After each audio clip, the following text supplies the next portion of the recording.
പിന്നെ 150 കോടി മെസ്സിക്ക് അയച്ചു കൊടുത്തു എന്നാണ് പറഞ്ഞത്. ഈ 150 കോടി രൂപ ഏത് ബാങ്കിലൂടെയാണ് അയച്ചു കൊടുത്തത്?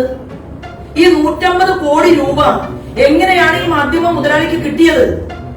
ഈ മുഖ്യമന്ത്രിക്ക് നാണമുണ്ടോ?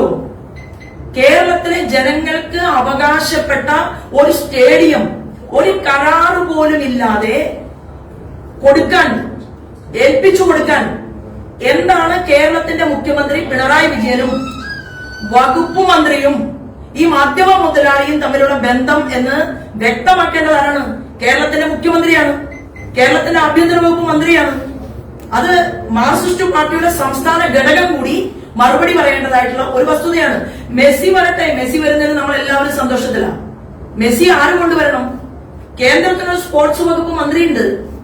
കേന്ദ്ര സ്പോർട്സ് മന്ത്രിയും കേരളത്തിന്റെ സ്പോർട്സ് മന്ത്രിയുടെ സാമ്പത്തിക സ്രോതസ്സിനെ കുറിച്ച് ദേശീയ ഏജൻസി അന്വേഷണം നടത്തണം എന്നുകൂടി ഭാരതീയ ജനതാ പാർട്ടി ആവശ്യപ്പെടുകയാണ്. എന്താണ് ഈ അഭീതമായിട്ടുള്ള ബന്ധം? എന്ത് അടിസ്ഥാനത്തിലാണ് ധാർമ്മികതയുടെ പേരിലാണ് ഈ മാധ്യമ മുതലാളിക്ക് ഇങ്ങനെ മെസ്സിയെ കൊണ്ടുവരാനുള്ള അനുമതി കൊടുത്തത്? മുഖ്യമന്ത്രി പ്രധാനമന്ത്രിയെ കാണാൻ പോയതല്ലേ? പ്രധാനമന്ത്രി എത്രയോ തവണ കണ്ടതല്ലേ? കേരളത്തിൽ മെസ്സിയെ സ്നേഹിക്കുന്ന ആരാധകന്മാരുള്ള നാട്ടിൽ, ഫുട്ബോൾ പ്രേമികളുള്ള നാട്ടിൽ മെസ്സി വരണം എന്നുണ്ടെങ്കിൽ എന്തുകൊണ്ട് സ്പോർട്സിന്റെ മന്ത്രി ഒരു കത്ത് മുഖ്യമന്ത്രിയെ ഏൽപ്പിച്ച് ആ കത്ത് മുഖ്യമന്ത്രി ഇന്ത്യൻ പ്രധാനമന്ത്രിക്ക് ഹാൻഡ് ഓവർ ചെയ്യില്ലേ? ചെറുപ്പക്കാരുടെ യുവതയുടെ സമ്മേളനത്തിൽ പങ്കെടുത്ത ആളാണ് ഇന്ത്യയുടെ പ്രധാനമന്ത്രി. യുവാക്കൾക്ക് ഏറെ ഇഷ്ടമുള്ള ഈ സ്പോർട്സിലേക്ക് അന്യരാജ്യത്തു നിന്ന് ഒരാൾ വരണമെന്ന് പറഞ്ഞാൽ തീർച്ചയായിട്ടും അതിനെ ഇന്ത്യൻ പ്രധാനമന്ത്രി അംഗീകരിക്കാതിരിക്കുമോ? എന്നാൽ ആര് കൊണ്ടുവരുന്നു, എന്തിനു കൊണ്ടുവരുന്നു? ഇല്ലാത്ത മാംഗോ ഫോണിന്റെ പേരിൽ കൊണ്ടുവന്നതുപോലെ ഇങ്ങനെ കൊണ്ടുവരാൻ വേണ്ടി എന്ത് പരിരക്ഷയാണ് അദ്ദേഹത്തിനുള്ളത്? ഇതിന് മറുപടി പറയേണ്ടത് സ്പോർട്സ് മന്ത്രി മാത്രമല്ല, കേരളത്തിന്റെ മുഖ്യമന്ത്രി കൂടിയാണ്. കായികമന്ത്രി ഒടുവിൽ പറഞ്ഞത് മാർച്ചിൽ വരുമെന്നാണ്. അത് നോക്കാലോ, അതിൽ കേന്ദ്ര ഗവൺമെന്റ് ഇടപെടൽ നടത്തും.